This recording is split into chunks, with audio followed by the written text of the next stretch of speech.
Estaba viendo el fin de semana, pasando los canales de noticias, y veo a un Majul que me preocupó, un Luis Majul que me generó preocupación, pues lo vi exaltadísimo, enojadísimo, tratando de ser irónico, pero me preocupó su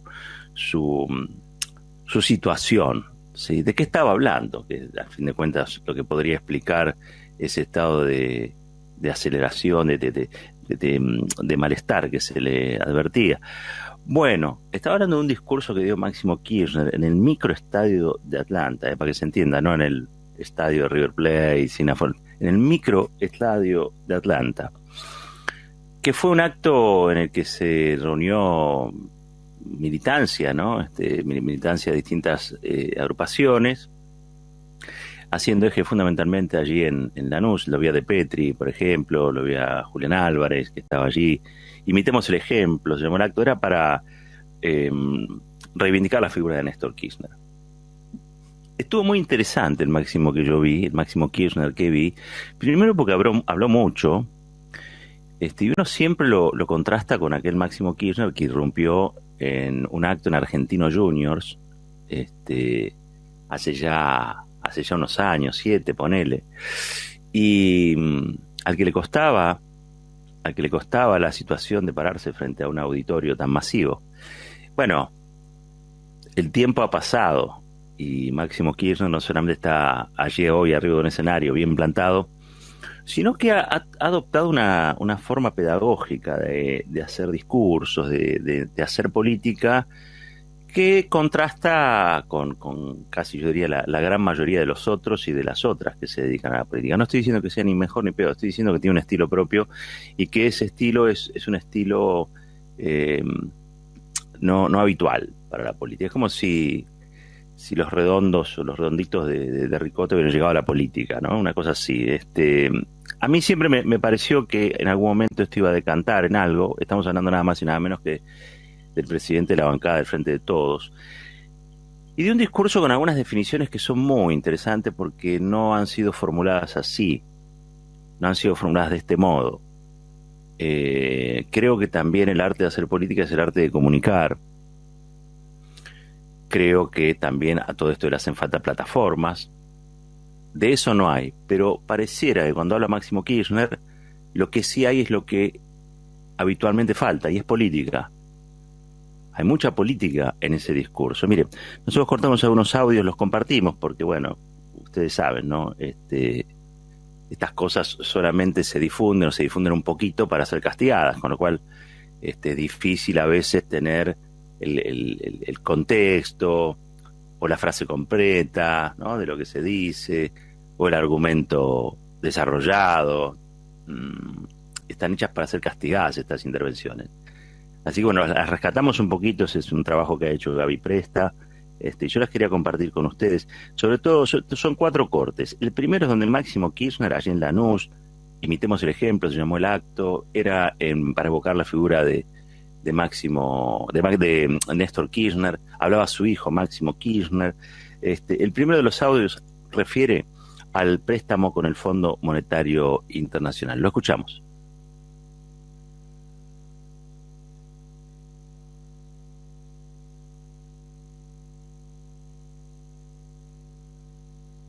Miren lo que habrá sido de inepto en el gobierno, que le dieron 44.000 millones de dólares y perdió la elección. Y si yo le pregunto a ustedes, ¿alguien de ustedes vio el préstamo del Fondo Monetario Internacional en sus barrios, en sus universidades, en los hospitales o en las escuelas? Nada. Se esfumó, dilapidó plata prestada. Lo peor de lo peor, y eso es lo que ha sucedido. Ustedes imagínense, sería muy bueno que el Fondo Monetario Internacional venga a Argentina a explicar y nos muestre cuáles fueron los estudios que realizó la tecnocracia, la burocracia.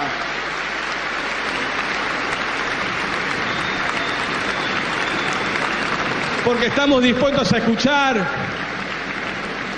porque los vamos a recibir de muy buena manera, porque realmente nos intriga por demás saber esa tecnocracia, esa burocracia preparada, donde siempre la derecha argentina y los medios de comunicación dicen que está lo mejor, porque siempre para ellos lo mejor está fuera del país y no adentro.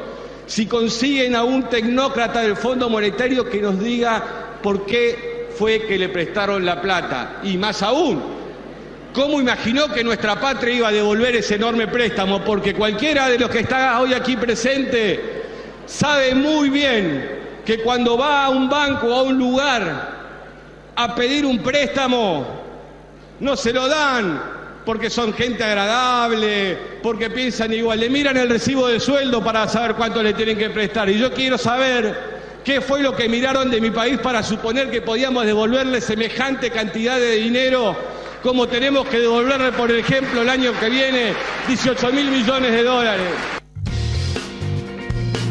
Este es el primero de los cortes y habla sobre el Fondo Monetario Internacional. Esto es una definición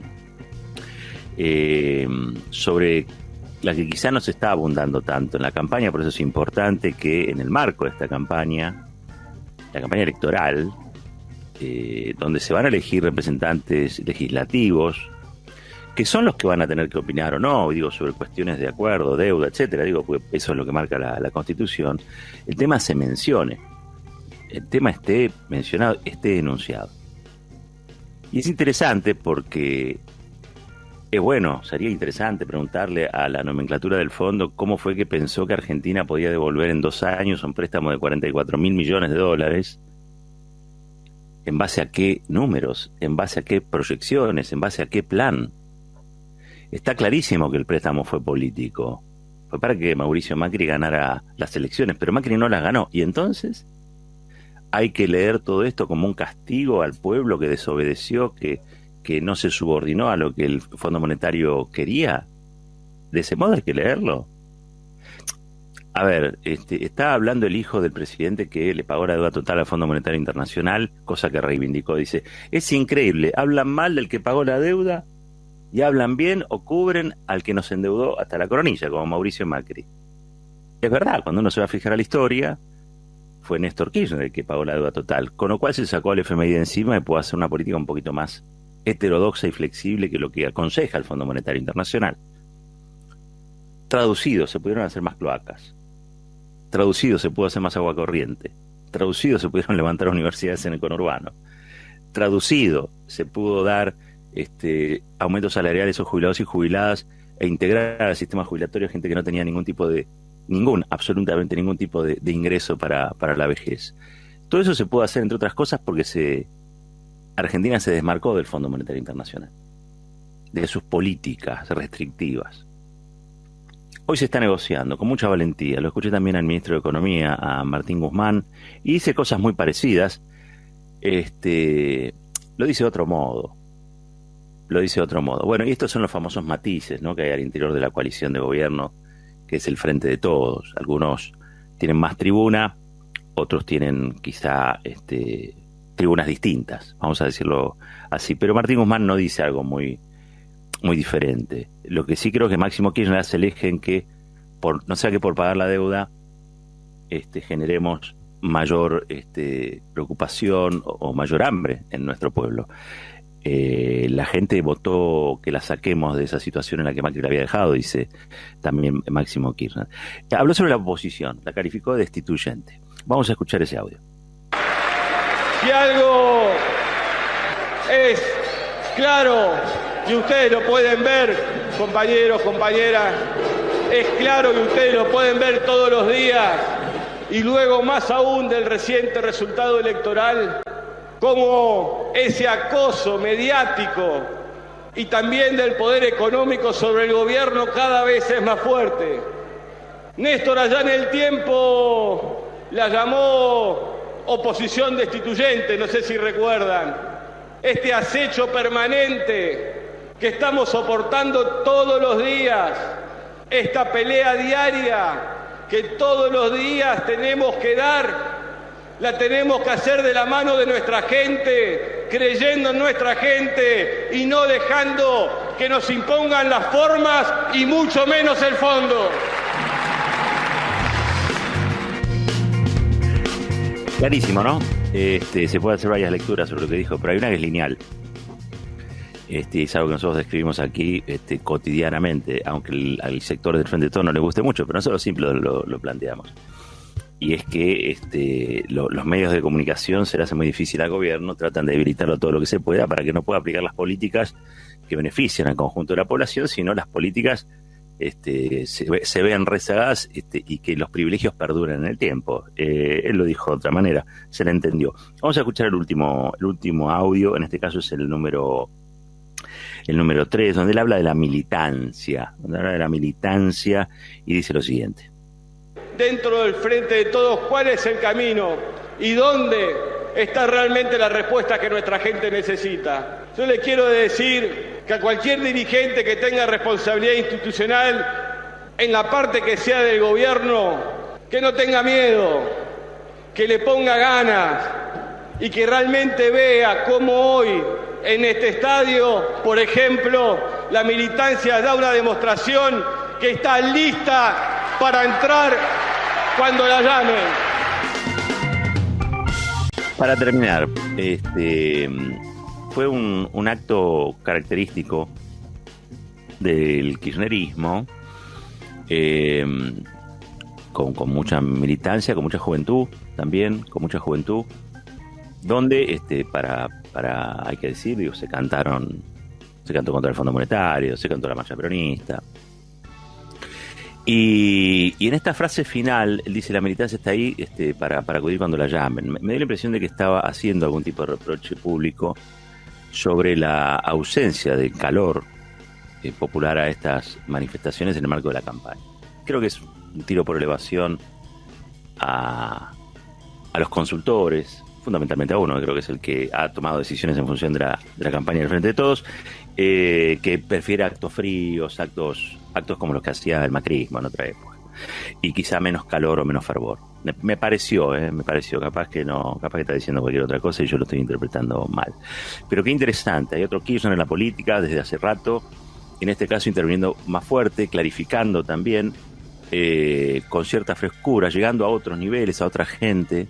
En un momento pensé que iba a empezar a hablar de la casta política, casi me asusto, me agarré de la madera de lo que estaba escuchando. Pero bueno, ahora entiendo por qué Majul estaba tan enojado, y por qué estaba tan nervioso, y por qué estaba tan, ¿cómo decirlo?, fuera de sí. Hay cosas que parece que nadie puede decir, ni siquiera un Kirchner, pero una vez que se dicen, empiezan a pasar cosas. Y creo que mucho de lo que dijo Martín Guzmán después con Varoufakis en el CCK tuvo que ver con este acto. 18 minutos pasaron de las 10.